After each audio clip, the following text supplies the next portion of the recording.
สวัสดีครับท่านผู้ชมยินดีต้อนรับเข้าสู่รายการจีชนะครับจะอยู่เกม Battlefield Mobile อีกครั้งสำหรับวิดีโอนี้นะครับจะเป็นคลิปวิดีโอ Tier List นะครับไตรมาสที่1ของปี2026นี้โดยที่แพทนี้นะครับเดี๋ยวผมจะอธิบายทีว่ามันคือแพทของวันที่เท่าไหร่นะโดยก่อนที่เราจะเริ่มกันนั้นผมจะบอกแบบนี้ครับว่าวิดีโอต่อไปนี้จะมีอยู่2เสียงพากย์ด้วยกันคือภาษาไทยและก็ภาษาอังกฤษนะครับส่วน Subtitle นะครับมีอยู่หลากหลายภาษามากๆเลย เพื่อนๆนะครับสามารถเลือกรับภาษาเพื่อการรับชมของเพื่อนๆตามความถนัดได้เลยนะครับโอเคครับสำหรับ Tier List นี้นะครับจะเป็นแพทของวันที่13มกราคมปี2026นะครับโดยที่เป็นแพทสำหรับบัฟ Windwalk แล้วนะครับทำให้แพทนั้นน่ะ Windwalk อะจะเก่งมากๆนะครับสามารถเข้าออกแล้วไม่เสียเลือดได้เลยนะโดยที่แพทนั้นน่ะ Windwalker กลับมาเล่นได้แล้วนะครับ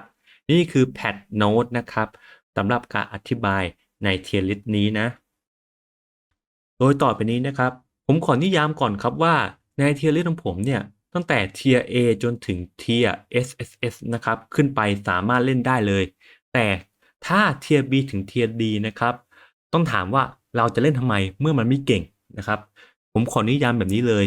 ปลนะ PVE เล่นได้ทุกตัวคุณไม่ต้องซีเรียสนะครับ PVE เล่นตัวที่ชอบได้เลยครับแม้ว่ามันจะไม่เก่ง PVP แต่ว่ามันมีคุณค่าทางจิตใจ ของเราในการเล่นเกมต่อไปครับ PVE ช่างแม่งมันครับเล่นได้เลยนะ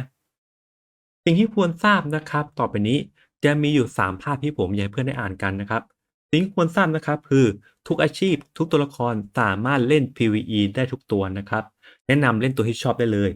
ต่อมาผมจะไม่ทำเกี่ยวกับสาระสีดำบอสตีมอนมากกว่า CP ตัวเองนะครับเหตุผลเพราะไม่มีเวลาไม่มีเงินมากพอสำหรับทำคอนเทนต์เนื้อหาเหล่านี้นะครับ ต่อไปสิ่งที่ควรทราบต่อมานะคือข้อควรระวังนะครับในการจัดบิลด์สกิลต่างๆเนี่ยมันจะส่งผลต่อทุกคอนเทนต์ไม่ว่าจะเป็น PVE หรือ PP ก็ตามนะครับควรจะมีการจัดเซตสกิลที่แยกออกจากกันอย่างชัดเจนเพื่อให้เพื่อนๆนะครับสามารถเข้าถึงความสามารถที่ดีที่สุดของตัวละครนั้นได้นะครับและสิ่งที่ควรทราบอย่างสุดท้ายครับคือ ทำไมยังต้องจัด Tier List PVE อยู่ทั้งที่เวลาดรอปของก็พอๆกันหมดแล้วนะครับต้องบอกว่าในแต่ละอาชีพนะครับเวลาในการกำจัดมอนเตอร์นะครับจะไม่เท่ากันนั่นแปลว่า EXP จะไม่เท่ากันนั่นเองนะครับเลยเป็นที่มาของอันนี้นะไม่มีอะไรมากและก็แน่นอนครับก่อนที่จะไปเริ่มกันก็ขอตัดเข้ารายการขายของก่อนเลยแล้วกันนะครับสำหรับเพื่อนคนไหนนี่ครับที่ไม่อยากคิด บิลด์เองนะครับคอมโบเองนะครับทางช่องเรานะครับมีระบบสมัครสมาชิกนะครับ YouTube Member นะครับโดยที่เพื่อนๆนะครับจะได้บิลด์เกือบทุกอาชีพเลยผมจะอัปเดตตลอดโดยล่าสุดนี้ผมจะเร่งทำนะครับบิลด์ให้ครบทุกอาชีพก่อนที่จะมีวิดีโอสอนอีกทีหนึ่งนะเดี๋ยวผมจะขึ้นรูปให้ดูเลยนี่คือทั้งหมดทั้งมวลนะครับโดยที่เพื่อนๆนะครับสามารถกดสมัครสมาชิกยูทูบของผมได้นะครับ เพียงเดือนละ50บาทเท่านั้นสามารถเข้าถึงทุกคอนเทนต์ที่เกี่ยวกับ Build PVE PP ได้หมดเลยนะครับหรือประมาณ$1.5กว่าๆต่อเดือนเท่านั้นนะครับและนี่ก็คือตัวอย่างนะครับสำหรับการสมัครสมาชิกเป็นช่องยูทูบของช่องผมนะครับคุณจะได้บิลนะครับเกือบทุกอาชีพเลยผมจะอัปเดตตลอดนะครับ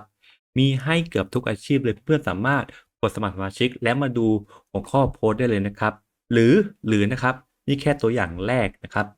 ยังไม่เพียงแค่นั้นนะครับเพื่อนๆนะครับยังได้รับนะครับเกี่ยวกับคลิปวิดีโอการสอนอาชีพต่างๆด้วยนะครับโดยที่ผมจะอัปเดตเรื่อยๆนะตอนนี้ก็มาถึงครึ่งทางแล้วนะครับเพื่อนๆสามารถสมัครสมาชิกเพื่อดูคลิปวิดีโอสอนการเล่นของแต่ละอาชีพได้เลยผมบอกรายละเอียดเยอะมากๆในแต่ละวิดีโอนะจบการขายของแล้วนะครับไปรับชมกันต่อได้เลยครับโอเคครับ ก่อนที่เราจะไปเริ่มการอธิบาย Build นะครับไม่ใช่สิต้องบอกว่าเป็น Tier List แต่ละ Tier List ของ PVE PP กันนะครับผมจะขอคุยเกี่ยวกับอาชีพที่เป็นเมตาก่อนเพื่อเกริ่นนำเพื่อเข้าไปสู่ในพาร์ทของ Tier List ต่างๆนะครับว่าทำไมอาชีพนี้ผมถึงหยิบยกขึ้นมาพูดเพราะว่ามันจะนำไปสู่ Tier List ต่างๆที่กันจะเกิดขึ้นหลังจากที่เพื่อนๆได้รับชมหลังจากนี้เป็นต้นไปนะครับอาชีพแรกครับชาย ทำไมชายมันถึงติดเทียร์ลิสที่ผมจะพูดในอนาคตนะครับมาดูเหตุผลกันให้เพื่อนนะครับเข้าดูหน้าสกิลของชายเลยชายเนี่ยเกมที่เพื่อนๆรู้กันมันคือซัพพอร์ตนะครับ ที่ดีที่สุดภายในเกมนะครับโดยที่หลายสกิลมันเนี่ยถ้าเพื่อนๆเข้ามาดูเนี่ยเช่นสกิลฤดูฝนฤดูร้อนเนี่ยเพิ่ม HP แก่ตนเองและพันธมิตรนะครับ 2,000 หน่วยนะครับในคลิปวิดีโอเนี่ยมาเป็นภาษาไทยนะครับแต่ถ้าเป็นภาษาอังกฤษเพื่อนๆก็จะเห็นนะครับหรือภาษาอื่นเนี่ยก็เห็นบ่งบอกว่ามันฟื้นฟู HP ค่อนข้างได้ดีนะครับต่อมานะครับหลังจากการมาของระบำเนี่ยต้องบอกว่ามันดีขึ้นหลายอย่างมากครับแม้แต่สกิลระบำนะครับมีป้องกันด้านหน้าแล้วก็ SA ด้านหลังสกิลนี้ก็ยังส่งผลนะครับโจมตีได้ด้วยทำให้ใช้นะครับไม่จำเป็นต้องเป็นซัพพอร์ตอย่างเดียวก็ได้สามารถเข้าไปรับดาเมจแทนเพื่อนได้ในบางจังหวะนะครับต่อมาสกิลระบำอีกสกิลหนึ่งนะครับสกิลมารวมตัวกันทุกครั้งที่โจมตีนะครับของสกิลนี้จะลดเวลาการหลบหลีกของตัวเองและพันธมิตรลง1 วิเสมอแม่มันคือซัพพอร์ตที่ดีจริงๆนะครับผมบอกไว้ก่อนเลย ต่อมาครับอีกหลายสกิลนะครับเช่นใบให้พ้นเนี่ยมันจะอัญเชิญหมีมาครับในการต่อสู้นะครับให้เราทำให้เรานั้นสามารถสร้างดาเมจจากยักษ์ไกได้นะครับหลังจากสร้างดาเมจยักษ์ไกแล้วเราก็ไปฮีลให้เพื่อนต่อได้ด้วยสกิลถัดไปครับต่อมาครับสกิลปังๆนะครับมันจะสร้างเขตนะครับเป็นเขตออร่าหนึ่งถ้าใครอยู่เนี่ยจะได้รับผลนะครับที่ชื่อว่าเขตผู้สวรรค์เขตผู้สวรรค์นี้ก็คือลดความเสียหายที่ศัตรู ภายในเขตทุ่นนี้ลดลง 15% นะครับนี่คือทีเด็ดมากๆของสกิลดีบัฟศัตรูนะครับต่อมาครับสกิลโยนซะเลยครับสกิลนี้นะครับสกิลตีกลองนะการตีกลองนี้นะครับมันจะมีกระแสหรือแอดออนมาเนี่ยนะครับอยู่ที่ตรงนี้ครับใช้ MP60 นะครับเพื่ออัญเชิญหมีออกมาโจมตีอีกแล้วในขณะที่เราใช้สกิลนี้เพิ่มความเสียหายคริติคอลแก่ตนเองและพันธมิตรนะครับอีก 10%โดยที่เพิ่มขอบเขต เพิ่มขอบเขตนะก็คือสมมุติมันตันคีย์อยู่ที่165ก็เพิ่มให้อีก10%กลายเป็น175อะไรประมาณนี้นะครับยังไม่หมดแค่นั้นหากการใช้แอดออนนี้หรือกระแสนี้นะครับมันจะฟื้นฟู HP แก่ตนเองและพันธมิตรทุกครั้งที่โจมตีอีก85หน่วยด้วยนะครับซึ่งเป็นอะไรที่ดีมากเลยนะครับสำหรับชายในการซัพพอร์ตให้เพื่อนต่อมาครับสกิลที่ดีที่สุดของชายอีกหนึ่งสกิลก็คือสกิลนะครับวิง สกิลนี้มันดียังไงครับคือมันทำให้ศัตรูที่อยู่รอบๆที่โดนการโจมตีเนี้ยที่ศัตรูล่องหนอยู่นะครับจะปรากฏตัวออกมาพวกคุโนะนะครับชูล่ามันถึงไม่ชอบชายเพราะเหตุผลนี้นะครับมาที่นะครับสิ่งที่ดีสุดของมันคืออยู่ที่กระแสครับกระแสนี้ทำอะไรได้นะครับมันจะใช้ MP 20หน่วยทุกครั้งเพื่อเพิ่ม HP ครั้งละ600หน่วยทุกๆครั้งด้วยนะครับและก็เพิ่ม HP นะครับ190แก่ตนเองและพันธมิตรทุกครั้งที่โจมตีอีก ไม่สามารถจับได้อีกโอ้มันเป็นอะไรที่แบบมันมันคือสุดยอดแล้วครับสำหรับสายซับนี่เลยเป็นที่มาของตัวละครแรกที่ผมจะแนะนำของ Tier List ถัดๆไปหลังจากนี้นะครับที่จริงมันมีเหตุผลอื่นด้วยคือผู้คนหารู้ไหมครับว่าชายสกิลกว้างทุกสกิลสามารถอัญเชิญมอนเตอร์ได้คือหมีออกมาช่วยโจมตีทำให้มันเก็บสแต็กหรือเก็บจำนวนสะสมมอนเตอร์ KPM หรือ Q per minute ค่อนข้างที่จะดีมากๆนะครับทำให้ชายเนี่ยเป็นสกิลที่บอกตรงว่าสกิลเหมาะสำหรับ PVE โคตรๆนะครับเดี๋ยวผมจะพูดถึงถัดๆไปนะครับว่าทำไมชายถึงติดเทียร์ลิสต์ด้วยเหตุผลเกณฑ์อะไรต่างๆนะครับชายนะครับจะมีอย่างหนึ่งก็คือเกี่ยวกับสกิลพรสวรรค์ผลิตบานหรือพาสซีฟนั่นเองนะครับจะพูดเป็นอย่างสุดท้ายของชายแล้ว เมื่อใช้สกิลครบ2ครั้งจะได้รับผลพาสซีฟนะครับคือลดความเสียหายแก่นักผจญภัยเพิ่มความเสียหายแก่มอนสเตอร์ทั้งหมดนะครับเพิ่มผลเชิงลึกนะครับแก่กระแสหรือแอดออนนะครับชิ่วๆโอมเพียงนะครับต่างๆที่มันระบุไว้ทั้งหมดภายหน้าพาสซีฟเนี่ยนี่ถึงเป็นที่มาทั้งหมดของชายนะครับว่ามันคือซัพพอร์ตที่ดีสุดภายในเกมเราจะจบของพาร์ทชายเพียงเท่านี้นะ ต่อมาครับเราจะพูดถึงตัวละครที่เป็นเมตามากๆของสาย PVP นะครับนั่นก็คืออาชีพเสกครับเสกนะครับผมจะให้เริ่มต้นที่ตัว Passive ก่อนนะครับมาดูที่ Passive กันครับความรู้โบราณ Passive นะครับของเสกสามารถเปิดปิดตรงนี้ได้เห็นไหมการเปิดและปิดมาทำงานยังไงถ้าเราเปิดใช้นะครับถ้าเปิดใช้ เมื่อไม่ใช้งานเนี่ยจะไม่ปรับผลใช้ฟื้นฟู HP นั่นแปลว่าถ้าเราใช้ปุ๊บเราจะได้ฟื้นฟู HP ทุกๆ 3,000 หน่วย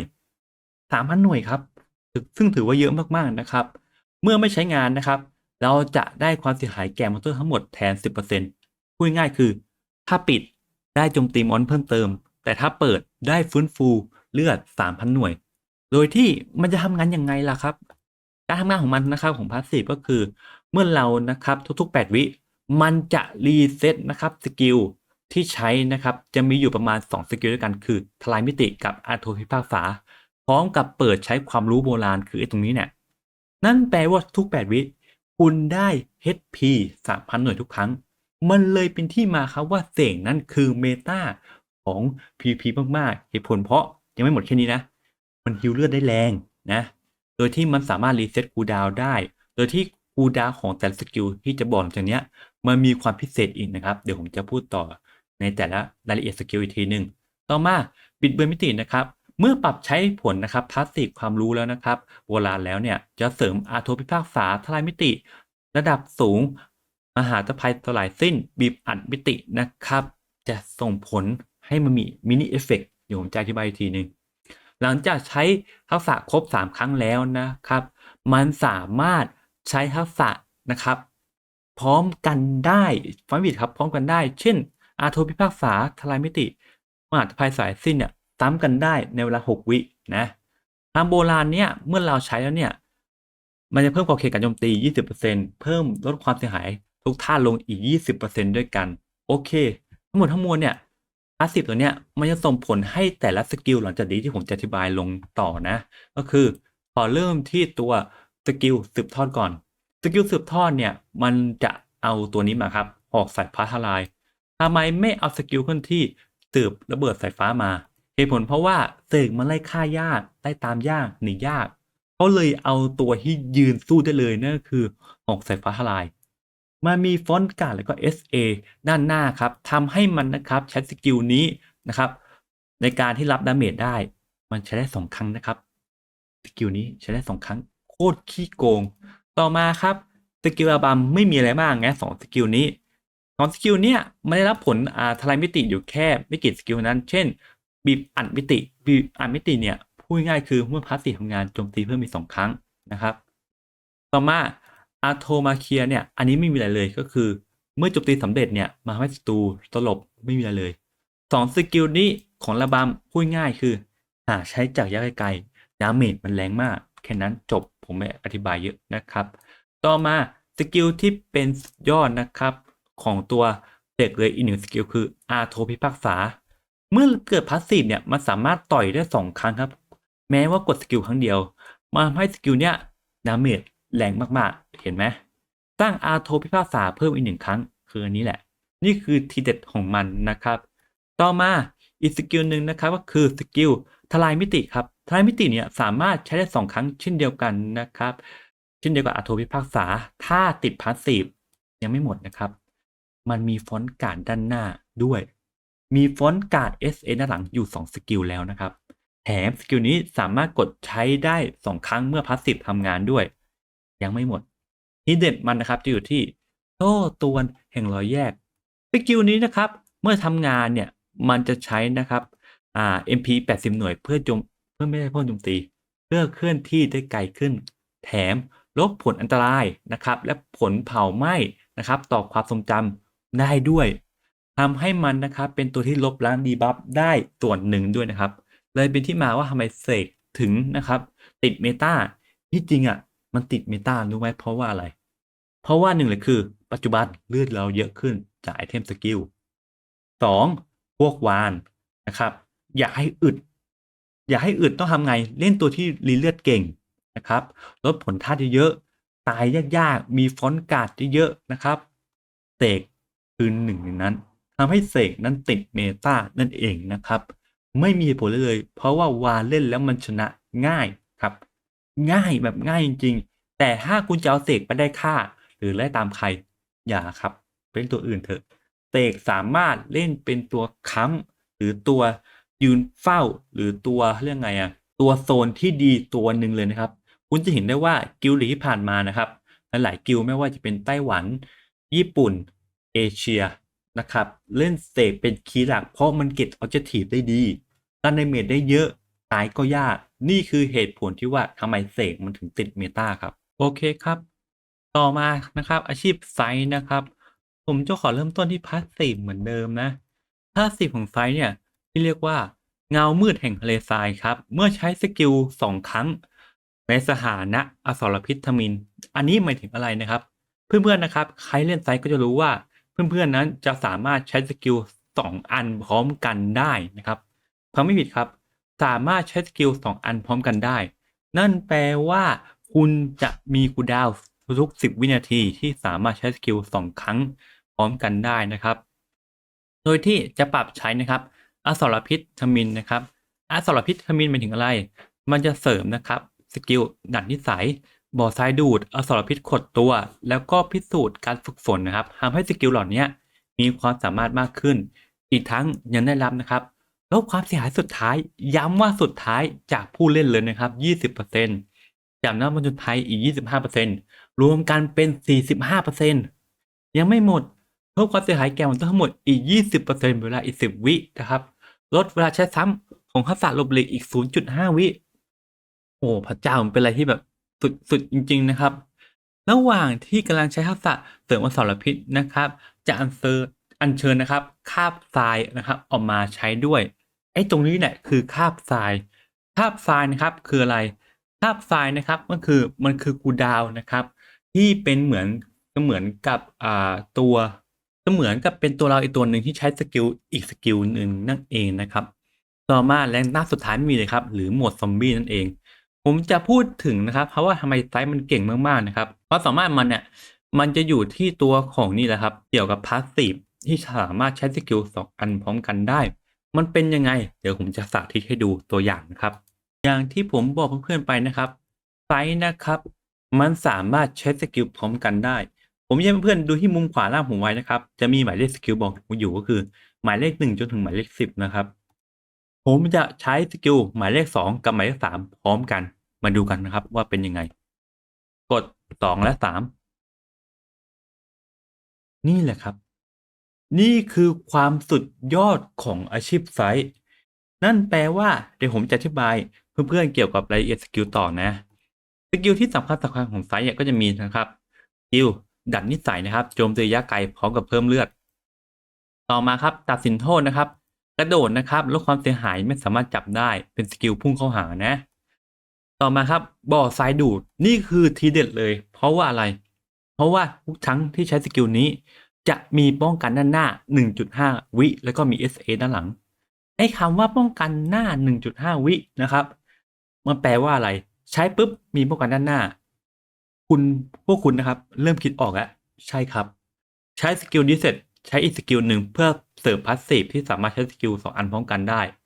นั่นแปลว่าสกิลที่ใช้ต่อจากอันนี้หรือหลังจากอันนี้คุณจะมีป้องกันด้านหน้าคิดสิ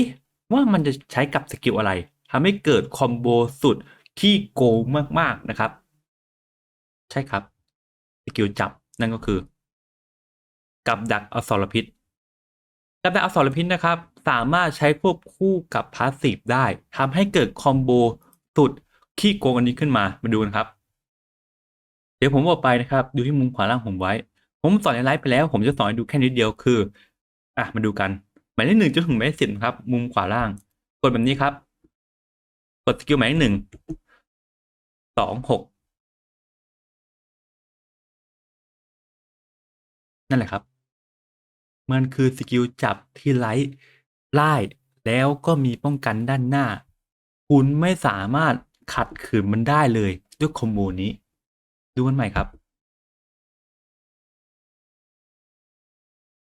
คุณจะเอาอะไรมาหนีมันครับผมไม่สอนคอมโบต่อแล้วมีแค่นี้นะครับนี่คือทีเด็ดของไซต์นะครับต่อมานะครับสกิลอื่นที่สำคัญเลยก็เป็นสกิลนี้ครับพุ่งนะครับ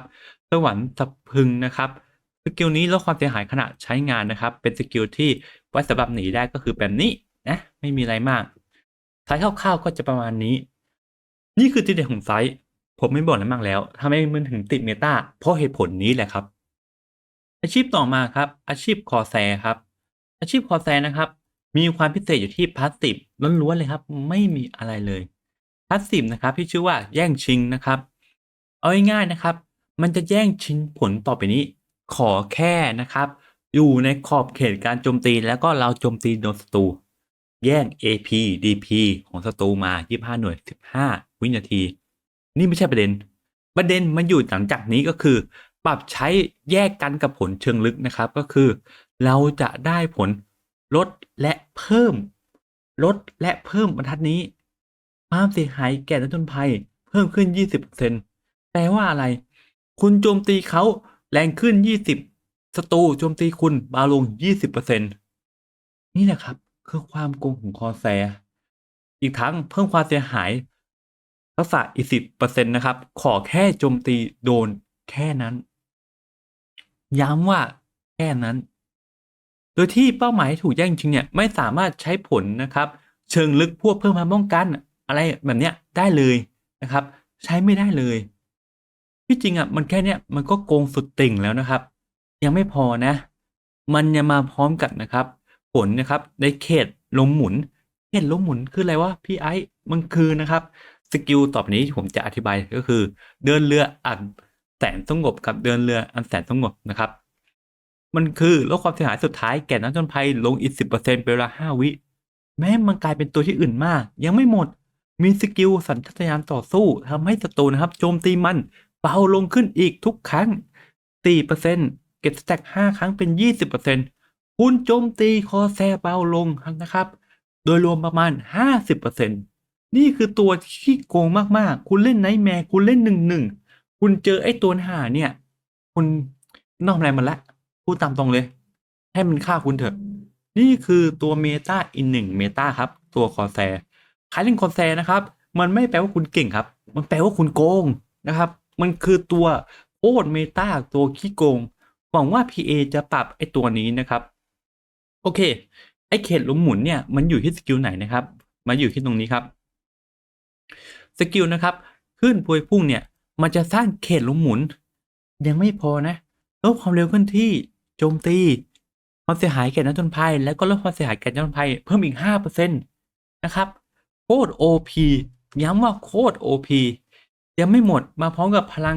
ขึ้นยักษ์พลังขึ้นยักษ์อันเนี้ยก็สร้างเขตมรสุมอีกนะครับเมื่อเปิดแอดออนจะโกงไปไหนครับ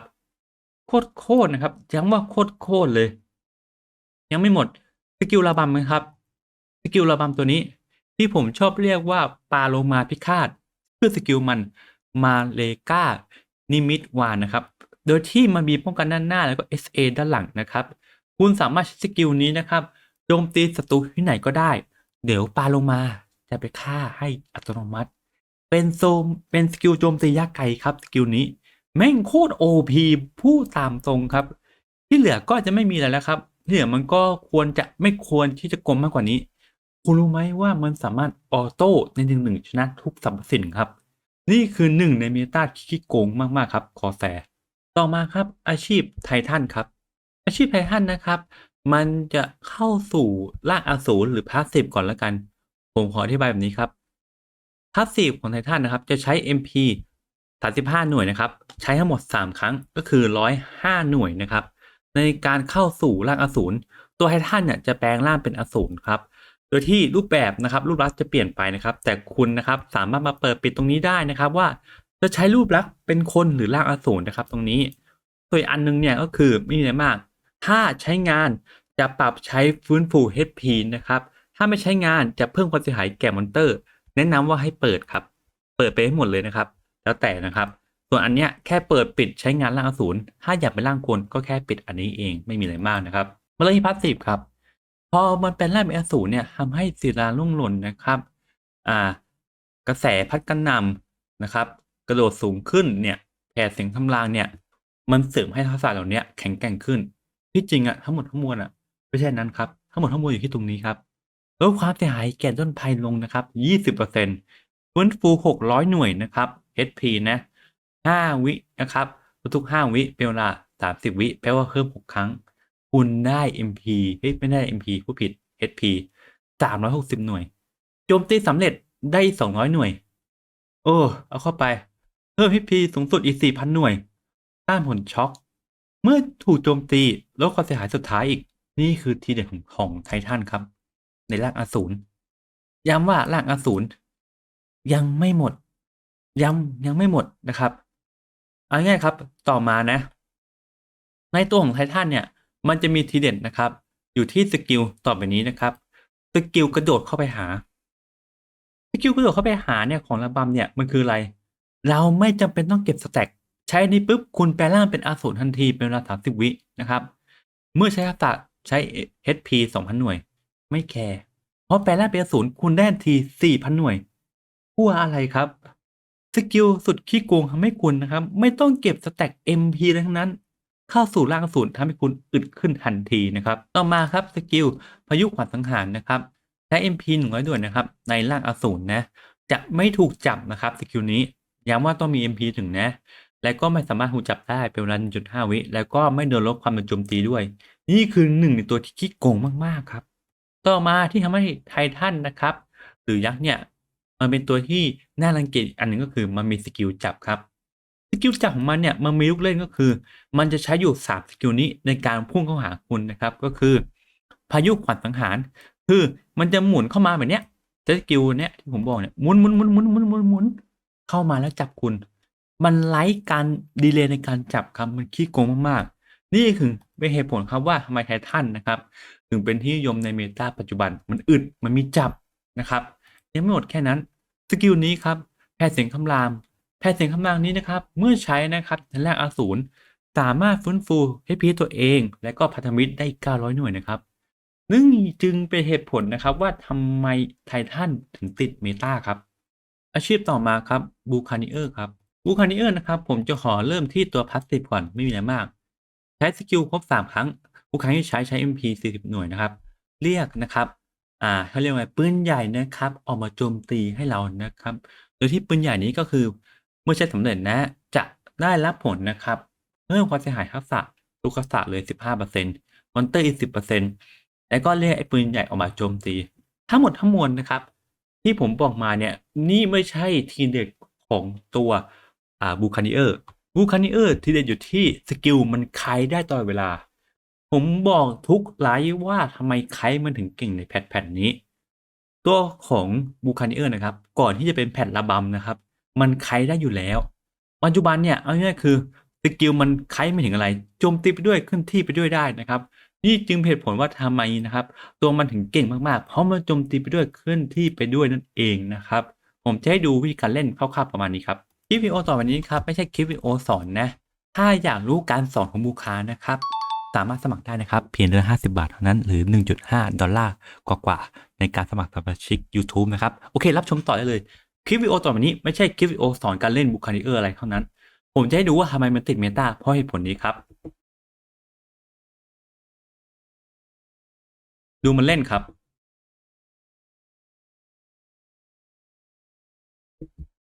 นี่คือทีเด็ดของ Buccaneer ครับมันโจมตีไปด้วยนะครับเคลื่อนที่ไปด้วยได้ครับนี่คือเหตุผลครับว่าทำไมมันเก่งมากๆนะครับของแผ่นนี้นี่แหละครับนี่คือทีเด็ดของตัวเมตาครับบูคาก็คร่าวๆประมาณนี้ครับอาชีพต่อมานะครับตัวเมตา Red Eye ครับ Red Eye นะครับความสามารถส่วนใหญ่จะไม่อยู่ที่ Passive เป็นส่วนใหญ่นะครับเพราะ Passive ไม่มีอะไรมากก็แค่เปิดปิดกระสุนใช้กระสุนนู่นนี่นั่นนะครับผมขอข้าม ที่เด่นของ Dead Eye อยู่ที่การเคลื่อนที่ครับ Dead Eye คือหนึ่งในท็อป5ของเกมที่เคลื่อนที่ดีที่สุดนะครับมันเลยเหมาะสำหรับการไล่ล่ามากไม่ว่าจะเป็นผู้เบิกทางครับสกิลเคลื่อนที่ระยะไกลนะต่อมาครับความตายครอบงำครับสามารถสไลด์นะครับเข้าไปโจมตีศัตรูได้ยิงถอยหลังนะครับก็เคลื่อนที่เข้าหาศัตรูได้หนีได้นะครับน้ำแม่นปืนปลุกตะลุยนะครับเคลื่อนที่เข้าหาศัตรูหนีก็ได้ ยิงประจำที่ครับสามารถเคลื่อนที่เข้าหาศัตรูหรือหนีศัตรูก็ได้ยังไม่หมดสกิลระบำนะครับไม่ใช่ระบำขอโทษสืบทอดครับสกิลนี้นะครับระเบิดพุ่งทะยานนะครับสกิลที่ผมบอกตรงว่าทำไมยังไม่เห็นคนใช้อยู่ดีทั้งที่เป็นสกิลที่ดีกว่าเจาะจงยิงอย่างมากคุณหารู้ไหมว่าสกิลระเบิดทุ่งพยางของ Dead Eye เนี่ยสามารถโจมตีระยะไกลได้ผมสอนเป็นทริกเสมอครับยังไม่หมด มันมีลดความเสียหาย มันมีการจับ มันสามารถแทงให้เพื่อนได้ด้วยสกิลนี้ฟังไม่ผิดครับด้วยสกิลนี้ นี่จึงเป็นเหตุผลว่าทำไม Dead Eye ถึงติดเมตาเพราะมันเคลื่อนที่ดีครับ โอเคครับ เดี๋ยวผมจะสาธิตให้ดูนะครับสกิลสืบทอดผมบอก ผมอยู่ตรงนี้แล้วผมใช้สกิลสืบทอดครับเฮ้ยทำไมมันโจมตีศัตรูล้มได้ล่ะไม่ใช่มันระเบิดอยู่กับที่เหรอไม่ใช่ครับมันเป็นสกิลโจมตีระยะไกลครับไม่มีการไล่ใช้งานให้ทันทีมีการจับ สมมุติถ้าศัตรูเข้ามาใกล้คุณ คุณสามารถสร้างดาเมจ2จังหวะเลยคือสกิลครั้งแรก1 2ผมก็ยังหาเหตุผลไม่ได้ว่าทำไมคนไม่ใช้สกิลนี้กันอ่ะแล้วก็ดูเมตาของมันครับมันเคลื่อนที่ตลอดเวลาครับการเคลื่อนที่คือการหลบได้นะครับนี่จึงเป็นเหตุผลว่าทำไมตัวของ Dead Eye ถึงติดเมตาเพราะเหตุผลง่ายๆแค่นี้ครับคือมันเคลื่อนที่ดีครับเนี่ยแล้วคอเคลื่อนที่ดีนั่นแปลว่าอะไรคุณสามารถไล่ฆ่าคุณสามารถหนีคุณสามารถฟาร์มอะไรก็ได้ยังไม่หมดครับ Red Eye นะครับเป็นหนึ่งในตัวที่ฟาร์มดีมากเพราะสกิลมันรอบตัวนั่นเองนะครับต่อมาครับอาชีพฮัตชินครับอาชีพฮัตชินนะครับมันมีทีเด็ดนะครับอยู่ที่สองสกิลนี้คือผลศรัทธากับกีดเงานะครับมันสามารถจับคู่กันทำคอมโบได้ผมไม่สอนเทคนิคการคอมโบนะแค่อธิบายว่ามันดียังไงปัจจุบันนะครับ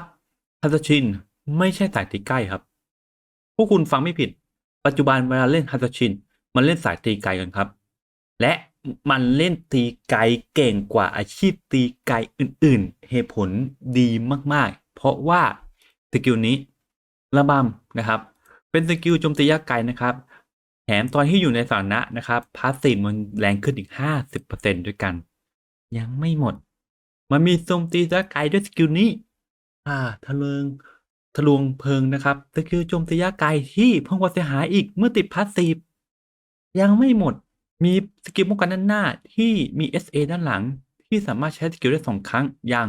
ฟาดฟันจตุฤดูยังไม่หมดมีสกิลเคลื่อนที่นะครับที่ชื่อว่าภาพลวงตาสามารถใช้งานทันทีลดความเสียหายไม่สามารถจับได้นะครับอีก1อันโอ้โอ้ ผมบอกตรงนี่คือหนึ่งในตัว Anti Meta ที่เก่งที่สุดในปัจจุบันนะครับ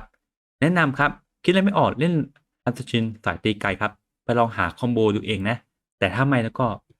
สมัครสมาชิก50 บาทต่อเดือนครับต่อมาครับอาชีพโดซาครับโดซานะครับก็เหมือนที่รู้กันก็คือพาสซีฟ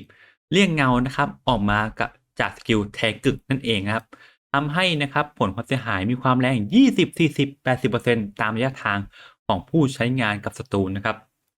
สกิลแท็กก็คือสกิลนี้เล่นในพลเมฆออกมานะครับใช้สกิลเหมือนใช้สกิลได้2ครั้งนั่นเองนะครับทำให้โดซาเป็นตัวที่เล่นง่ายนั่นเองไม่มีอะไรมากมันยังเล่นได้อยู่นะครับแค่มันสู้เมตาหลักๆไม่ได้นะครับแล้วก็สกิลสุดหากินของมันก็คือสกิลนี้สายฟ้าใบไม้ร่วงโจมตีทะลุป้องกันด้านหน้า60%นี่66%นะครับ เมื่อใช้ร่วมกับสกิลนายพลเมฆหรือพาสซีฟโจมตีลูกกันหน้า100%นะครับนี่คือหนึ่งในตัวที่เล่นง่ายอยู่ดีนะครับก็อย่าลืมไปเล่นกันนะครับต่อมาครับอาชีพการเดียนครับอาชีพการเดียนเนี่ยผมก็ไม่อยากจะลงลึกเกี่ยวกับพาสซีฟอะไรมากนะครับที่มันติดเมตาเพราะว่าหนึ่งเลยคือเกี่ยวกับการฟื้นฟูเลือดมันนั่นเองนะครับตรงนี้นะก็คือเมื่อใช้งานนะครับจะเพิ่มผลนะครับความเสียหายแก่มอนเตอร์ แทนการฟื้นฟู HP ให้เราปิดไว้ครับคุณได้ HP เพิ่มขึ้นรัวๆเมตาอันนี้ก็คือเมตาไคเพิ่มเลือดในแพทปัจจุบันนะครับผมเลยหยิบยกนะครับให้ตัวนี้คือตัวที่เล่นง่ายมากๆ Guardian ก็ยังเล่นได้อยู่นะครับไม่ใช่มันเล่นไม่ได้มันเล่นได้ครับมันมีป้องกันด้านหน้าเยอะเห็นไหมสกิลพุ่งบุกทะลวง SA ด้านหน้าฟอนต์การ์ดด้านหน้า SA ด้านหลังสกิลนะครับผ่าแยกภูเขาหิมะ ฟอนต์การ์ดนะครับด้านหน้า SA ด้านหลังทำไมมันยังเล่นไม่ได้มันก็ยังเล่นได้แถมมีจับอีกต่างหากผมก็งงว่าทำไมไม่มีใครเล่นกันทั้งที่มันก็ยังเก่งอยู่นะและก็แนะนำว่าเป็นตัวเมตาที่ผมเล่นแล้วสนุกมือมากๆครับในปัจจุบันนี้ต่อมาครับอาชีพซิลิอุสครับซิลิอุสนะครับไม่มีอะไรมากเลยให้มาดูที่ตัวพาสซีฟก่อนเลยครับ สัตว์เทพนะครับจุติส่วนใหญ่เนี่ยเราจะใช้คอมโบที่ค่อนข้างที่จะขี้โกงมากๆอยู่อันหนึ่งนะครับเกี่ยวกับเต่านั่นเองเมื่อใช้ผลสัตว์เทพเนี่ยก็ได้ผลบลาๆไม่ค่อยมีอะไรมากมายนะครับทีเด็ดมันอยู่ที่ตัวเต่าตัวนี้เต่ามันคืออะไรวะไม่เข้าใจเมื่อเราใช้เต่านะครับกับพยัคฆ์ผู้ผิดใช้เต่านะครับกับมังกรฟ้าคุณจะได้ผลป้องกันด้านหน้า5 วิตลอดเวลา 5 วิแปลว่าอะไร5 วินี้ถ้าเราไปใช้กับตัวสกิลที่มี SA เราจะได้ฟอนต์การ์ดกับ SA ควบคู่กันเอ๊ะสงสัยเป็นยังไงเดี๋ยวมาดูกันครับให้ดูที่มุมขวาล่างผมไว้นะครับหมายเลข1จนถึงหมายเลข10เหมือนเดิมครับผมจะใช้สกิลหมายเลข7 หมายเลข8เฮ้ยทำไมมีป้องกันด้านหน้านี่แหละครับมังกรฟ้ากับเต่าที่เขาชอบเรียกกันมังกรเต่าหายไปแล้ว5 วิแล้วคุณรู้ไหมพอใช้สกิลหมายเลข4สกิลนี้เอ๊ะมันไม่มีฟอนต์การ์ดใช่ไหมถ้าอยากให้มีเหรอมังกรเต่าโจมตีเฮ้ยมันก็โกงดิใช่ครับให้ทุกคนไม่เล่นมันเพราะว่ามันต้องคอยมากดแบบนี้ระบำไม่มีป้องกันด้านหน้าเหรอไม่เป็นไรมีแล้วพอเข้าไปแล้วนะครับทำไงอย่าให้ไม่โดนลดเลือดก็แค่กดมังกรเต่าแล้วระบำยังไม่หมดมันมีสกิลจับผมก็ยังงงว่าทำไมยังไม่ค่อยมีคนเล่นกับมันอยู่นะครับส่วนตัวผมมองว่ามันอยู่ตัวที่ค่อนข้างที่จะขี้โกงและเคาน์เตอร์เมตาได้หลายตัวอยู่เหมือนกันนะครับสำหรับซิลิอุสนั่นเอง ต่อมาอาชีพเบนมาสเตอร์หรือวอร์ลอดนะครับในชื่อของภาษาอังกฤษชื่อไทยค่อนข้างที่จะแปลผิดอยู่นะครับผมคาดว่า EA ควรจะแก้ได้แล้วนะชื่อไทยกับภาษาอังกฤษไม่เหมือนกันนะครับผมขอเรียกว่าอ่ตัวปลุกพลังแล้วกันนะครับตัวทวนนะหรือวอร์ลอดนั่นเองนะครับตัววอร์ลอดเนี่ยที่ติดเมตานะครับไม่มีอะไรมากเป็นเพราะพาสซีฟใช้งานแน่นขึ้น ทุกครั้งที่ใช้สกิลเสริมจะเพิ่มเลือดนะครับสูงสุดถึง10,000ครับ1800หน่วยเพิ่มเลือด1800หน่วยนะครับขอแค่คุณใช้สกิลบ่อยๆมันเลยติดเมตาครับและก็ฟื้นฟู MP 20หน่วยทุกครั้งที่ทำการติดนะครับสกิลพร้อมรบทำยังไงบ้างคือเมื่อไม่อยู่ในสถานะเจตนาสูงสุด หรือวิ่งหรือหลบอะไรก็ตามจะปรับใช้เจตนาสูงสุดเกินนี้นะครับเจตนาสูงสุดอันนี้ก็คือใช้สกิลพวกต่างๆที่อธิบายเนี่ยทำให้มันโจมตีครั้งแรกของแสงคงที่1,000ทั้งหมดทั้งมวลเนี่ยไม่ใช่แค่ตรงนี้ทั้งหมดทั้งมวลนะครับมันอยู่ที่วิธีการเล่นของตัวนี้เปลี่ยนไปแล้วมาเป็นตัวทวนที่โจมตีระยะไกลฟังไม่ผิดครับเช่นเดียวกับฮัตชินครับตัววอลลอดนะครับเปลี่ยนวิธีการเล่นใหม่แล้ว วอลลอดนะครับเปลี่ยนวิธีการเล่นเป็นตัวโจมตีระยะไกลครับผมไม่บอกวิธีการเล่นแต่ผมจะอธิบายว่าทำไมผมถึงเล่นระยะไกลได้อ่ะสกิลทุบปัตตภีนะครับสกิลที่มีป้องกันด้านหน้า SA ด้านหลังนะต่อมานะครับสกิลถ่ายทอดเงาสังหารโจมตีระยะไกลครับต่อมานะครับสกิลที่ชื่อว่าระบำเงาทะลวงจิตโจมตีระยะไกลครับไกลมากด้วยต่อมา ฟาดฟันกำบังมีฟอนต์การ์ดกับ SA นะครับไปหาวิธีเล่นเองนะครับมันเป็นตัวโจมตีระยะไกลแล้วนะครับเล่นได้เก่งกว่าตัวถือดาบเยอะครับตัวทวนนะต่อมาครับวินวอล์กเกอร์เนี่ยในอนาคตของแพทวันที่13มกราคมเนี่ยสกิลที่พิเศษของมันเนี่ยจะอยู่ที่สกิลนี้ผมจะให้ดูครับ สกิลที่ชื่อว่าวายุสะเทือนพิภพต่อไปมันจะมีฟอนต์การ์ดกับ FA นะครับอยู่ด้วยกันนะครับทำให้สกิลนี้สามารถใช้2ครั้งทำให้มีป้องกันด้านหน้าแล้วก็ SA ด้านหลังนะครับทำให้มันสามารถเข้าระยะประชิดได้และทีเด็ดอย่างที่เพื่อนๆรู้กันก็คือพาสซีฟครับวายุนำทางนะครับ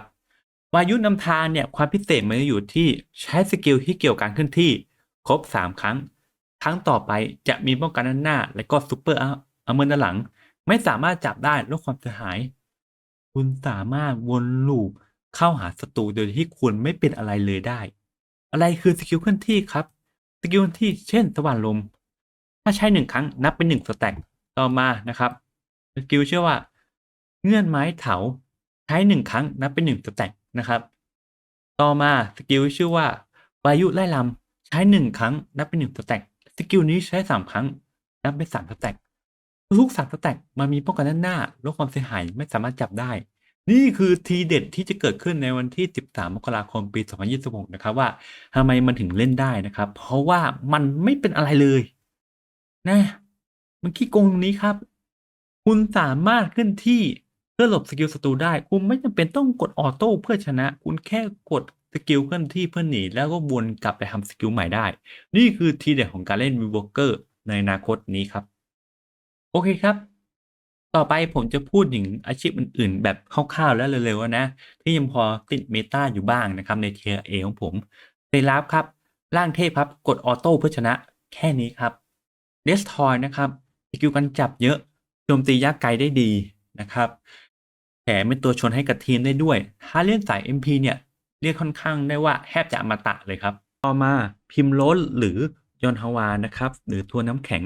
ตัวนี้เป็นตัวต้าน debuff ลดความเร็วโจมตีเคลื่อนที่ศัตรูนะครับเป็นที่ต้องการของ Guild Wars มากๆก็ยังติด Meta ครับต่อมาครับ Paladin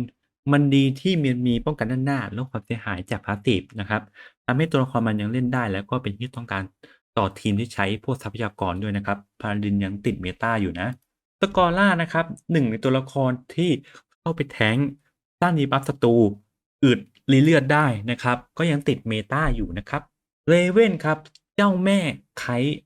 เมื่ออดีตการนะครับก็ยังสามารถเล่นได้มีสกิลลดความเสียหายเคลื่อนที่ต่อเวลาทำให้ตัวนางนั้นยังติด Meta อยู่ครับ